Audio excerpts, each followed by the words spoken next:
This is Democracy Now!, democracynow.org. The Quarantine Report. I'm Amy Goodman. The U.S. coronavirus death toll has topped 150,000 Wednesday, the highest of any nation by far. The hardest hit states per capita are Florida, Louisiana, Arizona, Mississippi, Alabama, Nevada, South Carolina, Texas, Idaho, Tennessee, and Georgia, a list that includes all 7 of the original Confederate states.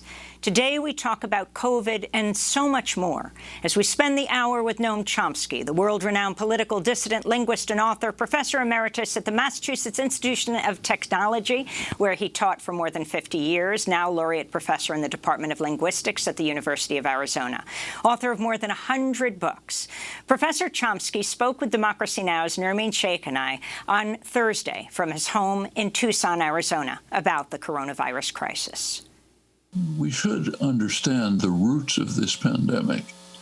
If we don't understand the roots and extirpate them, there's going to be another and worse one coming. So far, we've been kind of lucky.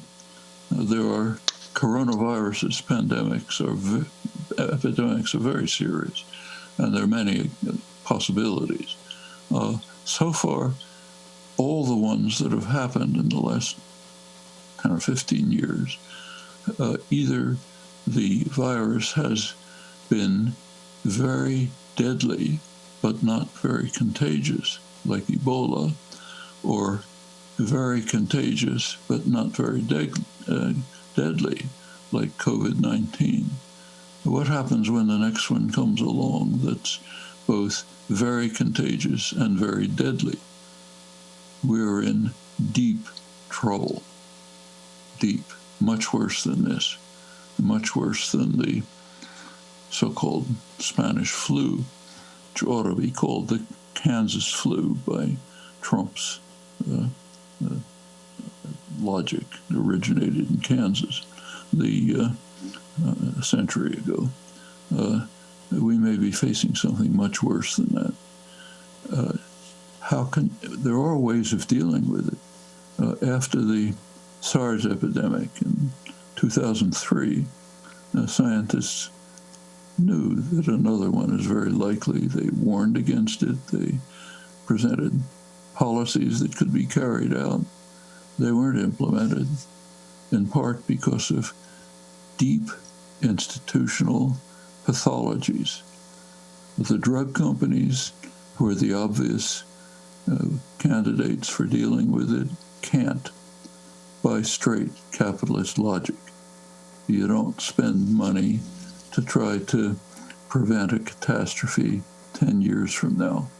What you do is try to make money tomorrow. That's the logic of the system. So the pharmaceutical companies are ruled out by capitalist logic. The government could step in. The government, in any event, does most of the basic research and for vaccines and drugs, almost all of them. So it could have stepped in. Great laboratories, plenty of unlimited resources, but they're blocked by the neoliberal plague. Remember Ronald Reagan.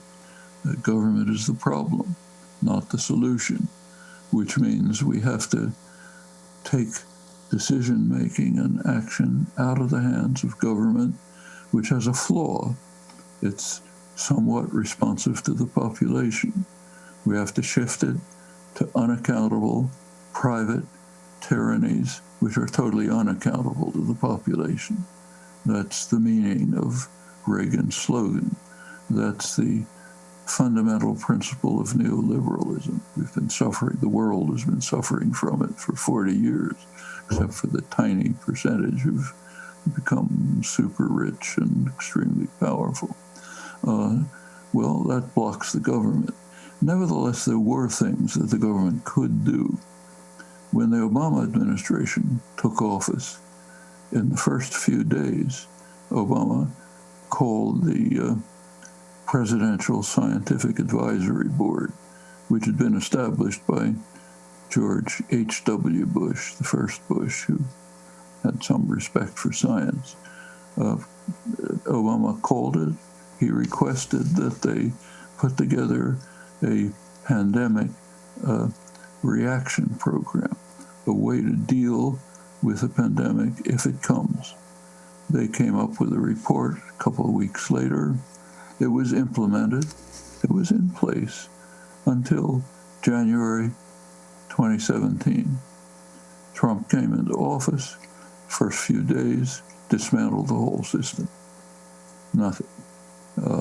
That's part of the general wrecking ball. We have to destroy everything that Obama did. We have to wreck everything because it's the only way to look like you're doing something happening all over. So that went. Now, there were programs of U.S. scientists working in China with Chinese colleagues to try to detect and identify coronaviruses. Most of them are deep in caves. It's very dangerous work. Some have been killed, Chinese scientists. But they were finding them and identifying them and testing them. The Wuhan Institute of Virology is the main center for investigating this. Trump canceled the programs. There were simulations run of a pandemic as late as October 2019, warning of what would happen. No attention. The Trump administration isn't interested. So when the epidemic finally hit, the United States was singularly unprepared. After that comes a series of grotesque inactions and actions. For a couple of months, Trump refused to admit that it was happening. Other countries were doing things. In Asia, Oceania, Australia, New Zealand, they were reacting. Some of it, South Korea, which was one of the first places hit, they never had to go to a lockdown because they dealt with it rationally. They identified the places that were hot spots, controlled them, tested, traced people, looked for contacts. Countries pretty much functioning. Vietnam has reported 0 deaths, and apparently that's taken quite seriously by leading U.S. specialists. Johns Hopkins School of Public Health, which monitors the international situation, records 0 deaths from Vietnam, which has a 1,400-mile border with China. South Korea, Taiwan, New Zealand, Australia, doing quite well. And Europe, they delayed. They didn't act quick right away, but they did finally act. And as you mentioned, the curve has sharply reduced since March for most of Europe. Some of them, like Norway, Germany, doing quite well in this respect.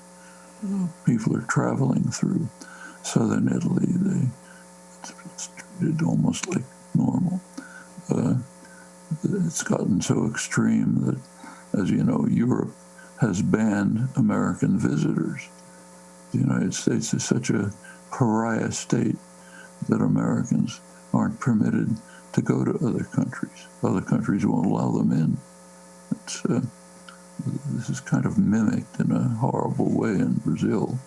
Bolsonaro just denies that it's happening.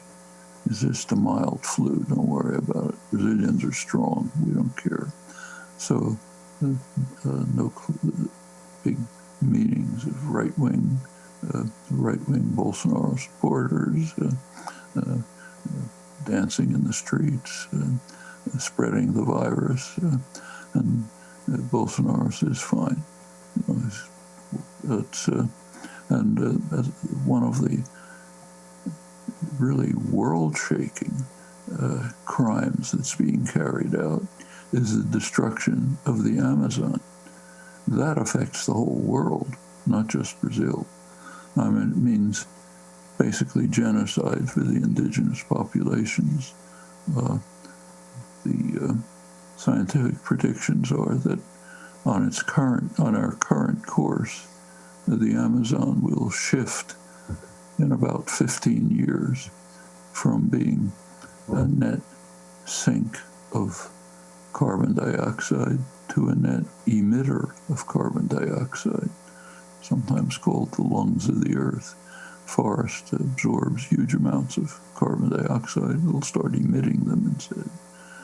A little farther down the road, the Amazon, under the current course, will just turn into savanna, no forest anymore. Devastating for Brazil and the other Amazonian countries, devastating for the world. It's one of the main oxygen producers in the world. I mean, at every level, we are racing madly towards total catastrophe under the leadership of sociopathic fanatics.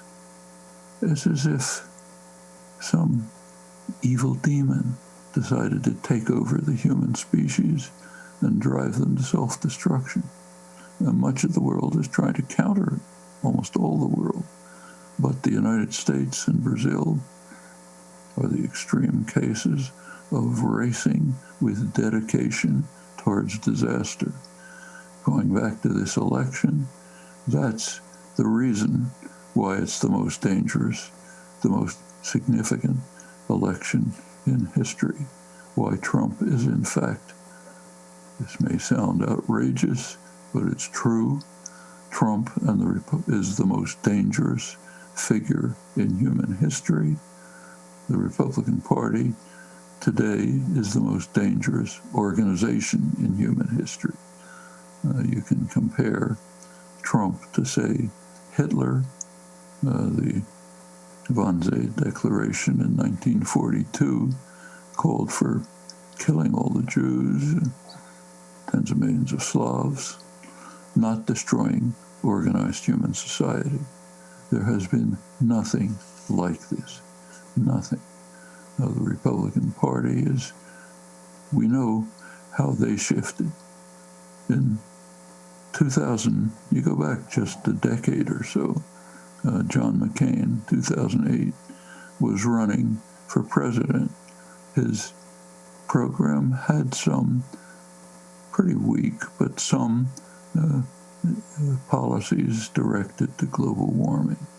The Republican Congress was beginning to contemplate global warming, policies to restrict global warming. The Koch brothers, the super-rich energy corporation, got wind of this. They'd been working for years to prevent it. David Koch, one of the Koch brothers, died recently, launched an incredible campaign to make sure that the Republican Party would turn to denialism, and bribed senators, intimidated others with the threat of running counter campaigns against them. Huge lobbying campaign, AstroTurf campaigns, a massive juggernaut. The party shifted, dropped all of its efforts to deal with climate change. It's now a party led by denialists. As you talk about this denialism and the science denialism, first dealing with the climate crisis and then extending to the pandemic, both threatening life on Earth, with President Trump now holding a daily coronavirus press briefing without the scientists. You have Anthony Fauci throwing out the first ball at the Washington Nationals game, the chief infectious disease scientist, who won't play ball exactly with the White House, so he's not in this coronavirus briefing. You have Dr. Birx. President Trump says she's right outside, but she's not a part of this news conference. Do you think reporters who are sitting in the White House briefing room should refuse to be there unless scientists are there and unless President Trump wears a mask? Yes, I think so, and I think they should do much more. They should be pointing out constantly what I just said. We're dealing with the most dangerous figure in human history, backed by the most dangerous organization in human history, and give the facts, not only the pandemic, but the much more serious threat of environmental disaster and the growing, very severe threat of nuclear war. In my opinion, every newspaper should have on the front page an image of the Doomsday Clock. You know all about this, but every January, the Bulletin of Atomic Scientists gathers, the main scientific journal dealing with these issues, gathers scientists, political analysts to try to give an estimate of the state of world security.